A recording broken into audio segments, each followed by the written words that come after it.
All right, everybody who's been waiting anxiously for this moment to speak about the future of healthcare IT, we have wrangled Edward Marx. He's been a long-term friend of some of our publications. You might have heard him do a podcast with us in the past, or you might have heard a lot of content that he's been putting out. He's been extremely vocal as we've been going into this rapid period of change. So we've been getting a lot of questions and a lot of interest on this. So I wanted to get into the conversation a little bit quicker. But first of all, so it's me and from SymphonyRM side, myself, I work in data science, and Sheetal Shah has led some digital transformations across the country. But we're extremely honored to be talking with Edward Marx on this conversation, because he's led digital transformation efforts on behalf of Texas Health Resources and Cleveland Clinic as CIO, now as Chief Digital Officer at HCI Group. And what we're really excited about, if you might have caught Ed's book from last year, Voices of Innovation, is that he's not only leading these transformations, but also bringing in an understanding of how others, like Voices of Innovation, served as a field guide for how others can lead innovation as well. So he's bringing in not only just the conversation on technology, but also how culture and technology form kind of a nexus between care delivery, patient engagement, technological innovation, how those things form together to ultimately serve the patient. So with that, Ed, anything you'd like to say before we go ahead and get started? Well, no, I thank you for having me. I'm thrilled to have the discussion, and you and Sheetal are just awesome people. So I really look forward to chat. Fantastic. So the way that we've done this, I'm not sure if everybody has been on our previous LinkedIn Live sessions, but the way that these work is so that we wanted this to be more of a fireside chat. You're sitting with us, you're talking with Sheetal, myself, and Ed. So feel free to ask questions, to interject, and we'll try our best to get those questions handled so you can have that direct interaction with us and Ed. So feel free to ask questions. Feel free to like other people's comments. It's kind of a networking scenario as well. But Ed, just given everything that you've been talking about in your history, I thought that it might be good to start off with kind of a state of the union about digital transformation, what that means, and what we should be focusing on today, and ultimately how that impacts the patient. Could you share some thoughts on that? Yeah, I think like many of our listeners, we have, and I've heard different numbers, but so you can pick one, but it's all about the same thing. We've advanced 6 years in 6 weeks, or we've advanced 8 years in 8 weeks. We have advanced. There's no doubt about it. I recall when I was leading digital strategy, where I last came from, and we talked about 50% of outpatient visits will be virtual in 5 years. Well, guess what? It happened in 5 weeks, and they went up to 80%. I think it's going to come down a little bit from there, but it's sort of this new normal. So we've seen a historic level of just digital transformation. So things that we all struggled with for a variety of reasons really got escalated. And now what's incumbent upon us as leaders is not to let it retreat too far. So there's some natural recession that's going to happen, but we cannot let it get back to a point that it's not the majority way that we do things. So it's got to remain the main way that we do things is using digital. So I would say, to answer your question, the lay of the land is we made tremendous advancements through the pandemic, and now we have to hold them. We have to sustain those advancements.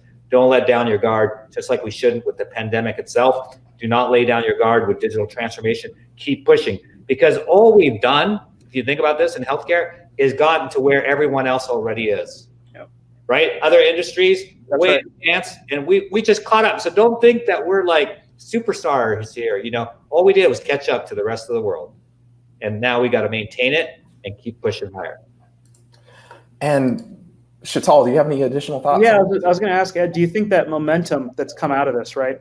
Do you think that ADM is correct, that the train has left the station? Like this will not slow down. This was not just a one-time thing, that we will start seeing more rapid innovation. And I use that as a term as just, are we going to start seeing more ways that healthcare advance in the way that both the provider and the patient see it? Yeah, I think we are, and there's a couple of reasons. One is the consumer. Heck, if I'm going back to physical visit, so I've been doing some physical therapy on a bum knee. You know, I run a lot, and so I had to have some physical therapy. And they're like, "Guess what, Ed? You can come in now." I'm what? Are you crazy? Why would I get my car half hour each way and then waste a lot of time sitting in a waiting room? No, I want virtual or nothing. And so we're going to have that level of consumerism, like especially now too, because there's this fear, right, about going back in physically. And then from a government perspective, I think we're seeing also the CMS administrator say something similar to what you said, Chattel, and that is, you know, the genie is out of the bottle, those type of phrases. So I don't think that the consumers will allow much of a retreat.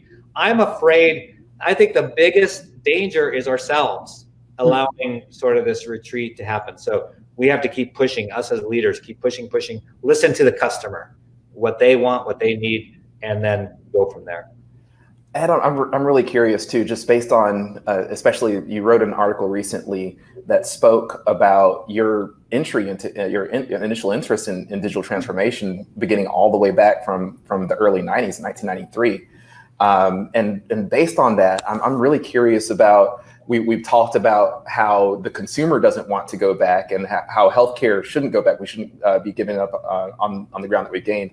But is there kind of a moral implication on digital strategy as well? Yeah, that's a great point, Chris. And I do think we have a moral obligation, because we know that these digital capabilities, whether we're talking about AI or sort of some of the virtual health or virtual surgeries, we know that they help save lives. We know that they help improve quality outcomes. We know that it helps with clinician burnout.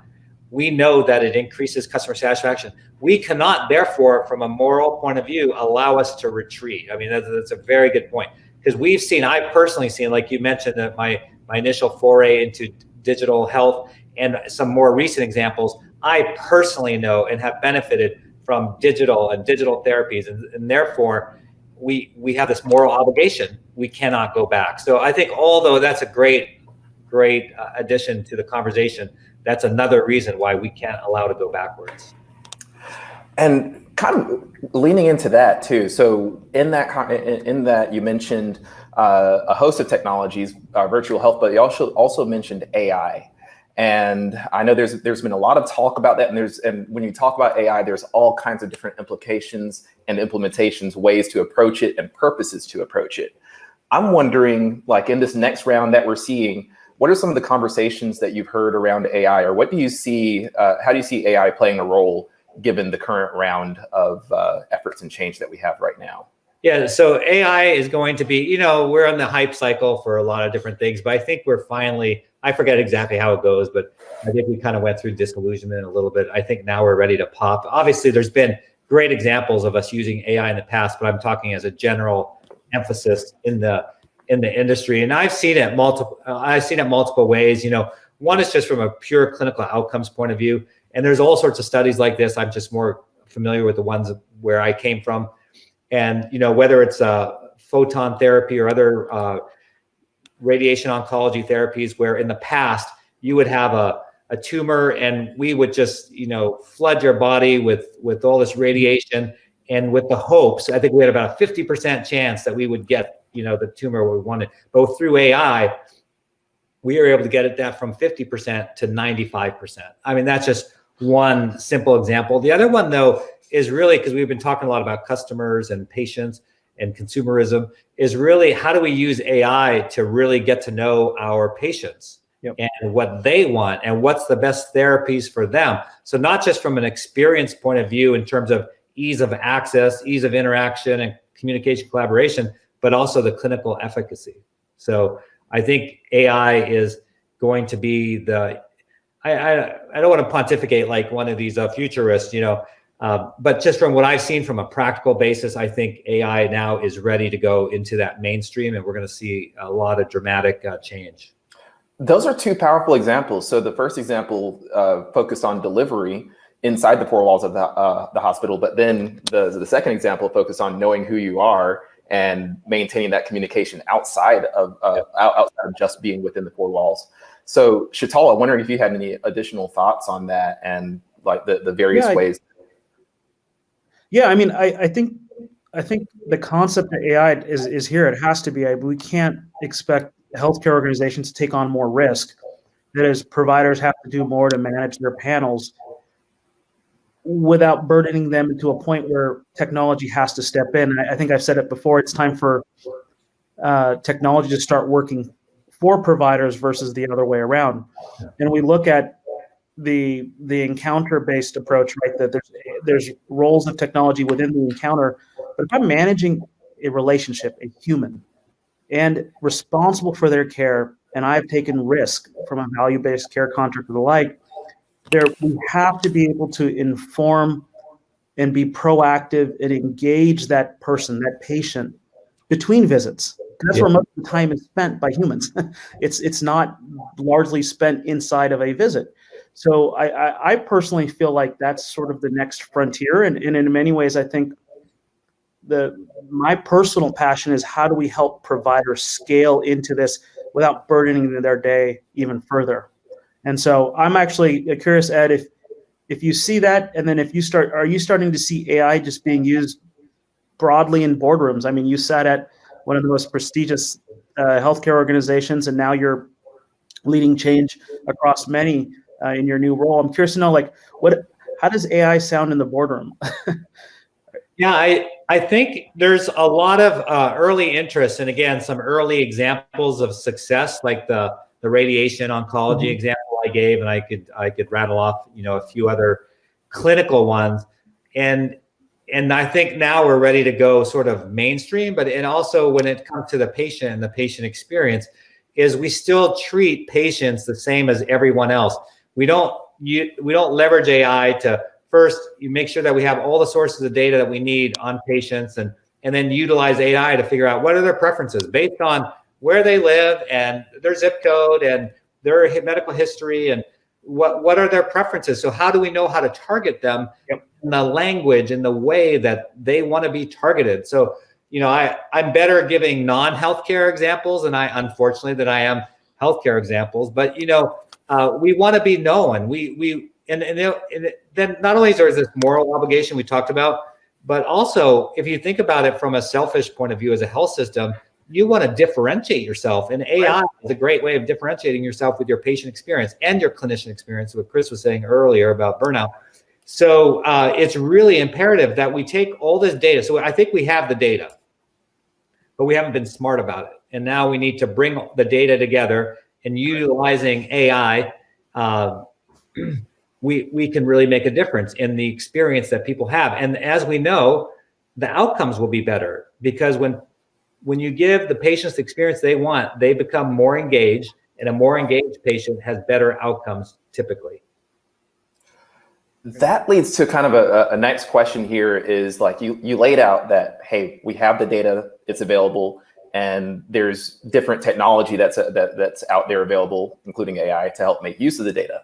But I'm sure there's been a lot of exploration in these areas, but everything's been kind of, I'm not going to say put on hold, because there's been a lot of transformation. It's just not necessarily the transformation that everybody's been expecting. So how would you say that the pandemic has impacted some of these transformative efforts that we're thinking through now? Yeah, so I realized I didn't necessarily answer the last question fully. So in the boardroom, it is talked about. Everyone has an understanding. So again, I'm not just speaking from my last place of employment, but as you mentioned, I have global responsibilities across health and life sciences now. So I have a lot more exposure than I did in my past. Everyone is talking about it. Everyone realizes it, usually because of what they're hearing or reading about in non-healthcare verticals, and realizes that the capabilities are here today that we can apply. And then, not to make fun of blockchain, but because there's probably room for blockchain, but that one's way further behind, and there's not a lot of stories out there about truly transformative things, but there are with AI. So it's talked about in the boardroom. There's high expectations in the boardroom for someone to come and deliver on that. So, it really then takes this concerted effort. And I think now if we transition back, I think where we're headed with the patient, and to really make sure that you have all the capabilities, all the data sources you need to understand data, consumers, patients, and their behaviors. And then again, taking unbiased AI and figuring out exactly how you reach out to these different individuals. And it's everything from what sort of provider would they like? And like if you found out about me, you know that I don't want to be, I want less invasive treatment, the better. So why would you connect me if I was scheduling and I needed an ortho doc? Why would you schedule me with an ortho doc that has a propensity to maybe do a lot of surgeries, where you might want to be with a doc that is more about using some other sort of therapies that are less invasive? So there's all sorts of capabilities and applications when it comes down to the patient. So hopefully, I was trying to tie the answers to the last two questions together. Hopefully I got close. Yeah, Ed, you did. And I think the way, if we just step outside of healthcare, we've seen that in other industries, right? The services have become more personalized. Yes. So. And that's what it's all about. I mean, when you feel like someone knows you, it's part of the empathy too, and that sort of important part of our cultures. One way I think to help your organization to become more empathetic is to leverage AI and understand your patient. Because it's one thing to say, I care about you, and I'm sorry you feel, you're having this, and I care, and we're going to give you the best care possible and help in your healing process. Very important. But that doesn't necessarily mean that you know the patient that in the ways that we could.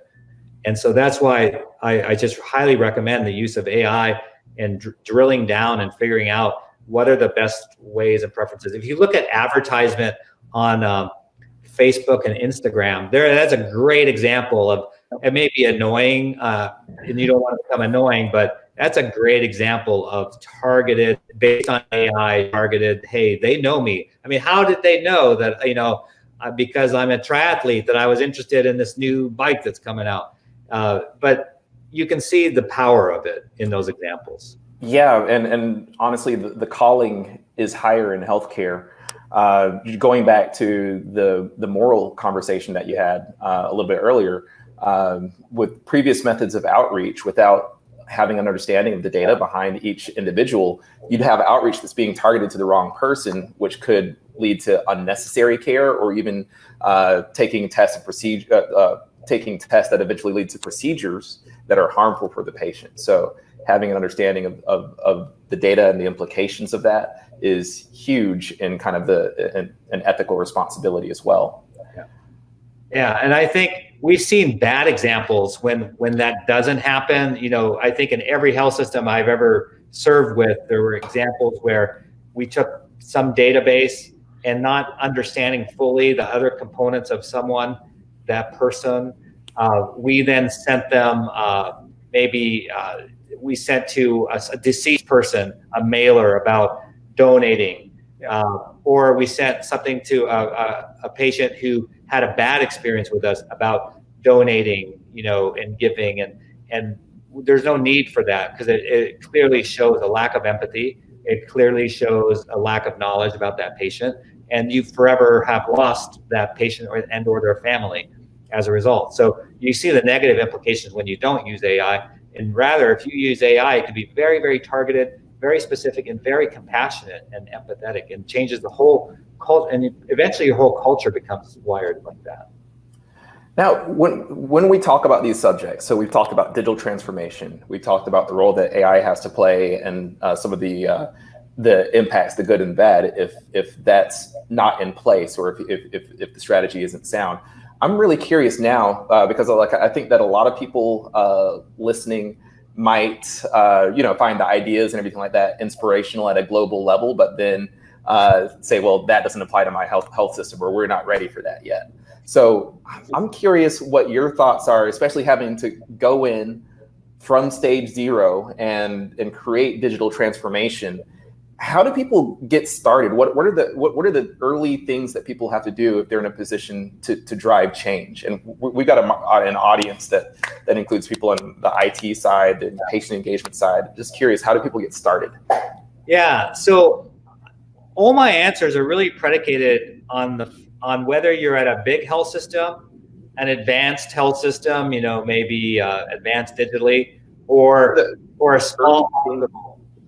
So don't think, this is sort of a preface to my answer. Don't think that this is because I came from a large academic organization or anything like that. These sort of principles apply to everywhere. And I've applied them everywhere in my career, again, whether it was a 200-bed community hospital or something larger, because it's all the same, because it all comes down to culture and people.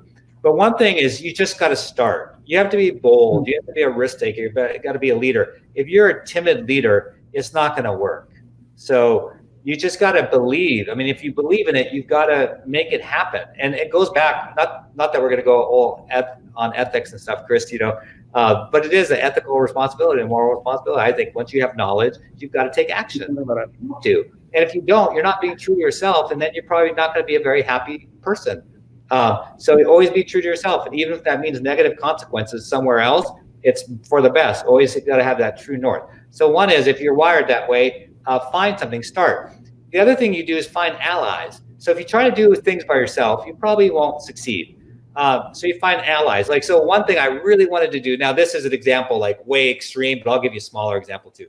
But on extreme side, I thought we should do virtual surgeries. Why are people traveling around the world to come to us when they could stay wherever they are, most close to wherever they are, and we could do virtual surgery? So I found this heart surgeon that does world famous #1 at mitral valve heart replacement surgery, and he's like, I'm all in. And so together, we were become this unstoppable force, and make those sort of things a reality. So maybe it's smaller. So I did have this major sort of digital transformation experience in 1993 with the birth of my first daughter. And so a couple of years later, when now I was in IT, so at a small hospital, we started doing cameras in NICUs. And this was before there was solutions that were built out there in the vendor community. We built it ourselves. The patient experience was, there's no words to describe what happened there. So, but it happened through, one, if it's in your heart to do something, you got to do it and remain true. That's number one. Number two is find an ally. And you'll always find an ally in every organization. So in this case with the NICU, it was the head physician of the NICU. But maybe it's a manager someplace or a director. So find an ally.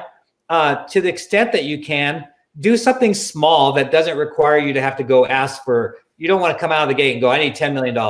And your health system budget is, $100 million. Do something small. So you start, find an ally, do something small, and prove yourself. So then you get credibility. And then people say, wow, this person, they went off, they found someone to partner with that we respect on the clinical side, and they made stuff happen. Now people are more willing to invest in you. It's probably like a startup company. You prove yourself, you get some wins, more investors come in.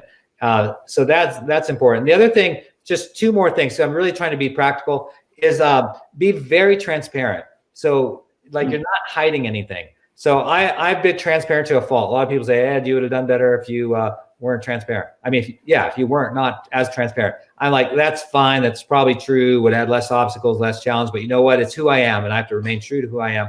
So I'm going to share. I'm going to share more than I need to, maybe, but hopefully it helps us move the ball forward. And the final thing is to set realistic expectations. So I remember I used to always do this. I always down. You've heard the term under promise, over deliver. So I always set expectations like this is going to be really hard. It's going to be tough, and it's true. You're not making this up. Most things that you pioneer are tough. Yep. So you let people know, and you say, hey, there's a likelihood of failure. We're going to do all these things not to fail. And then that way, when you hit a bump in the road, people don't go, oh my gosh, it's a failure, we're quitting. But you can stand there in front of them and say, yeah, I expected this. We expected this, no problem. Let's keep driving on. So those are some practical things that you can do. Anyone can do, really anyone. And that's one of the presuppositions that I always talk about in all these examples, is that I am a very, very average person. But if you do some of these things, like you get your allies, you're transparent, you have motivation, you stay true to yourself, you'll see extraordinary results. And so anyone can do any of these things. You just got to start. Ed, you brought up some amazing points. You kind of started with the fact that transformation is here. Things that took years are now weeks. Right. It sounds like it sounds like there are some mechanisms that you mentioned as a way to, with this now door that's opened inside of healthcare, being more receptive to change, for new ideas to be brought forward. There also needs to be, I think, and you talk a lot about culture. I'm curious to know, like, what is the role of culture related to this? Like, how do you ensure that ideas happen in an organization? Curious to know. Yeah. So again, it all comes down to personal leadership, and so it all begins with you. It begins with me, you, and you've got to be the driver of change. It was just funny. I was I just had a video call with someone I dearly love and miss. He's the president of Cleveland Clinic London, and we were just talking about personal attributes, and so he just reinforced to me, man, if there's something on your heart to do, you got to do it, and then you've got to lead it. And so it might be, so you got to address culture, because culture eats strategy every day for lunch, something like that. We all know that's true. You can have the best laid plans, and if the culture doesn't work, so you got to push it and lead out front. So I learned that in the military as a military officer. You just got to lead out front. I've learned it from some of my peers from the clinic and other places that I've served. So one way of doing it, so I knew when I arrived at my last employer that I was responsible for digital transformation. I knew it began with culture, and I knew it started with me. I knew it started with IT. Even though it wasn't an IT initiative, we had to lead it. So I made everyone, and it wasn't my idea, I had great people, everyone, we went agile. So not just development, but the entire IT organization went agile. And the other thing that we did, and I'm going to give you these examples about leading through it, because it has to do with culture and leadership. The other thing we did, because I just couldn't take it, is our quality was so bad from IT perspective. And so we brought in ITSM. So it's like best practices for IT. So everyone, including assistants, had to become ITIL certified, meaning they knew the best practice for IT. And it was a condition of employment. And if they didn't pass after a year, they had 3 tries, they couldn't be part of the organization, because we're dealing with people's lives. And so we can't have systems going down on a regular basis and that be okay. And so we implemented that. And if you saw the chart, I'm not going to tell you what the numbers were, but of what I would call major incidents went from here to almost 0 after everyone was trained. So many people went kicking and screaming. Same with Agile. We said, we're becoming Agile. And even though to me, it was like, don't you want to learn something new? Like, I love learning something new. I don't get to learn new very often. And so I got to learn Agile. And I was like, hey, everyone, Agile. And so we did training just like with ITSM, and we restructured into squads and communities and those sort of things. And we had new roles, product managers. And then we delivered every 2 weeks. We had minimally viable products. And for those who know the language of Agile, you know what I'm talking about, Scrum and all that kind of stuff. We transformed IT. And so HR and parts of finance started to become Agile themselves, because they saw what IT. So we went from, IT to IT. And so we started the transformation with ourselves. We hit culture with ourselves, and we said, this is our new norm, 0 defects. And Agile, meaning we're going to deliver, we're going to listen to our customers and deliver on a regular basis, and we're going to be with our customers and be out there. So I give that example because it's very concrete. You have to lead up front. So I couldn't say, let's do Agile. That's what some leaders do. And then they don't do Agile themselves, but it's for everyone else. Or they don't practice ITSM. That's where I took the test. I was the first one to take the test. I was already certified because I'd done this in my previous life, but I still took the test because I knew people were watching. And so that's what you have to do. So when you go to digital now, when you talk about digital transformation, you've got to start these things. So again, then it goes back to work with people that are respected, some clinicians, some others, get more people on board, start moving. But if you don't lead it, forget it. And that's probably the number one thing. If you don't lead it, if you talk ITIL, if you talk Agile, if you talk digital transformation, but you don't lead it. Lynn, let me give you one last example. I'm sorry, I know I'm being verbose here, but this is like, you're fine. You're perfect. If you are not digital, nobody else is going to follow you. So if you go to the airport, this is kind of an older example, but people still do it today, and you're using a paper boarding pass, you should not be leading digital.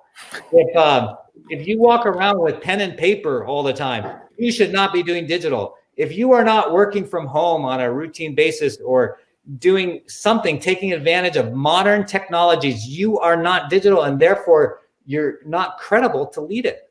I know these are sort of radical statements, but you asked about it and I was giving you concrete examples. If you want to have successful digital transformation, you've got to do it. You've got to lead it. I'll leave with one last example when it comes to telemedicine. So we had different institutes that some institutes did no telemedicine and others did a ton of telemedicine. What was the one difference in every example? The chairperson of that institute did virtual visits, did telemedicine. So that's how you do it. That's how you now in the cases where the chairperson didn't, then everyone else thinks, oh, it's not important to them, therefore it's not important to me. So you got to lead it, you got to live it. And if you don't know how, you figure it out. You study other industries. That's what I do. I'm always challenging myself. One, my kids always help me. And then two, and again, this is the last thing, and I'm going to shut up, is you got to hire the right people. So if you're not digital, I'm not like perfect digital at all. So I hire people that are, and they teach me. And then I have reverse mentors, people who are in their 30s who are teaching me because they grew up digital. So I have a digital mentor right now. And I've had others in the past because they live it. Where I'm trying to adopt it, they were born in it. So if you're not digital, get a reverse mentor, study other people, and then take risks, try new things, try new phones, try new technology. Okay, I'm going to stop. Sorry. Well, hey, Ed, you had some really solid stuff in there, and I just love how it comes down to living how you want to lead. A lot of that really ties in, and it goes back into your points on leading out front. I have a question coming up, but Sheetal, I know you had something you wanted to add. No, I was just going to say, I think to Ed's point about finding an ally is important, but then also Ed mentioned another one that I really don't think about, but it's awesome. You can't do it alone to the point of the ally, but then find a mentor, right? Like that is actually something that is almost probably never looked at from a leader perspective. You think you're mentoring others, but it's okay to go out and find mentors in other areas. So that's some great ideas there. So Chris, we have some questions here, don't we? Well, the one I was going to get into was actually I'm seeing more comments than I thought okay, sorry. I had missed some comments that were coming through. All right. I'm going to read through these. While I'm doing that, Ed, I had one question for you because a lot of the people in our audience aren't in the IT side. So I was wondering, when it comes to finding allies, finding mentors, if I'm on the marketing or population health side, what's my best path to start working and allying with IT on some of these initiatives? Yeah, I would just reach out, and that's what I do. When I'm in IT, I would reach out to non-IT. So if you're trying to, because you need IT, then do it the other way. I would just reach out to people. So find people you admire and respect and just ask them. I've never been turned down. So I've been doing mentoring for about 20 years, and I've had over 10 formal mentors, because usually I take one mentee 1 year, a formal mentor the next one. So I've had over 10. I've never been turned down. And I used to make this a requirement of a lot of my direct reports. And I think only one time was anyone ever turned down. And they would be going to the CFO, the CMO, the CNO. So ask. Hardly ever will anyone turn you down. And here's the way to do it so you don't get turned down.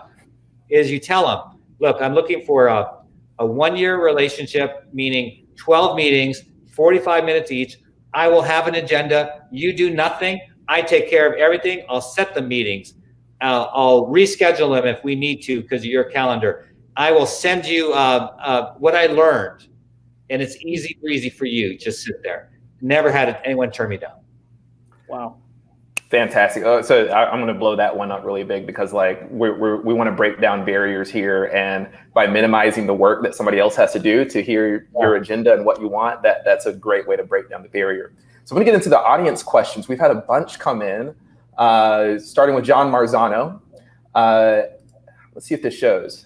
John Marzano, as a healthcare marketer, I have found that IT becomes one of my best partners in a healthcare organization looking to use AI and other digital processes to impact the customer experience. Any other thoughts there?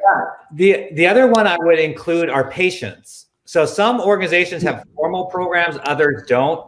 So if you have a formal program, definitely. So all the development we did where I came from, we had patients. So patients were involved. But even as far back, and again, I'm telling you, this is not just the advice that we're all sharing with everyone is not just for the big academic health systems. It applies at all levels. But I've always reached out to patients. So if you don't have a formal program, just ask someone, because make sure you get the appropriate permissions. And if you can't get that for some reason, you just talk to your neighbor. All right, but get the patient perspective. I know everyone's a patient, but not really, because you have this understanding that makes sense. They don't. So get patients involved. That's probably the best thing. A clinician and patients. I never do anything without them. You see me surrounded by them all the time.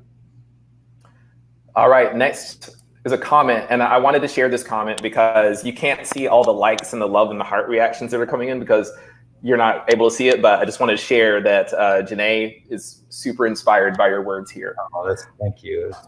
The next one comes from Kathy Rhodes. I love this. This is patient-focused and something that leads to better customer service. John Marzano, another comment, physicians are also great partners because they're data scientists. They have the need to shift the strategy. So those are some of the comments and questions that have just come in. Shital, just wondering if you had any additional thoughts to share related to some of the things that Ed's been talking about. No, I mean, I'm leaving inspired on a Monday to now go do something about it. Ed, I think I need this like once a month. If you could give me a personal pep talk once a month, that would be awesome. Ed, so we're a little bit past the hour. Just wondering if you had any closing thoughts, and before that, I just wanted to thank you for thinking outside of the aisle and helping us do what we're trying to do, which is to break down those barriers and see that nexus, that connection, that culture and technological connection that unites population health, marketing, patient engagement, IT, all around the same goals. So a lot of that was inspired by you. Just any thoughts there? In summary, I guess we would say it's key that if we're going to maintain the momentum, we finally caught up to our peers in other verticals. Finally, we should be ahead, but I'm happy that we caught up. And we got to keep the pedal to the metal. We got to keep our foot on the gas and keep it going and outrun them. And one sure way is make sure you have the right data sources and you're able to utilize AI and other capabilities to get to really know your patients, and for a variety of reasons, but mainly so that they have the best clinical outcome possible. And thank you for having me. All the examples and everything is really a result of teams that I've worked with. I've been very blessed to work with amazing people and amazing organizations. So I'm really just being a parrot of what I've learned from others that I've had the opportunity to serve with. So it's really all the accolades to those organizations that are out there fighting the good fight. All right, well, thank you very much, Ed. And I feel like if you're watching this, then you probably feel charged up. You probably want to stop the video and get out there and start doing something and connecting with the other departments. So I don't want to be the barrier between you and the change that you're leading at your organization. So we'll go ahead and say our goodbyes. Thank you for sitting with us, and we'll announce other webcasts coming up soon. All right, thanks for having me. Bye now. Bad.